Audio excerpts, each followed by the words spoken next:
মৃত্যুর আগ মুহূর্তে পারভেজ বলেছিল, আমি বন্ধুদের সাথে হাসতেছিলাম, মেয়েগুলোর দিকে তাকাইয়া হাসি নাই। এই সমাজে হাসতে বারণ কারণ অকারণ। পারভেজের বাবা বলছিল যে দুইটা হাত পা ভাঙ্গা দিত, শুধু বাসায় রাখলেই হইতো। আমার সাথে কথা কইলে আমার আব্বা ডাকতে পারলেই হইতো। তার বাবা কতটা অসহায়, কতটা নিষ্পল। এই সমাজ কোনো কিছু শুনলে তার পূর্ণ বিবেচনা না করে অ্যাকশনে চলে যায়। বিশেষ করে মেয়ে হলে তো আর কথাই নেই। আমাদের আমরা কিছু আবাল প্রেমিক রয়েছি, যে প্রেমিকে এসে কিছু বলল, ওতে অ্যাকশনে চলে যায়। একটা তাজা প্রাণ নিতেও আমরা দ্বিধাবোধ করি না।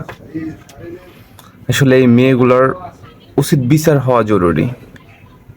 তাহলে আরো যে সকল মেয়েগুলো রয়েছে এরকম তারাও ভালো হয়ে যাবে।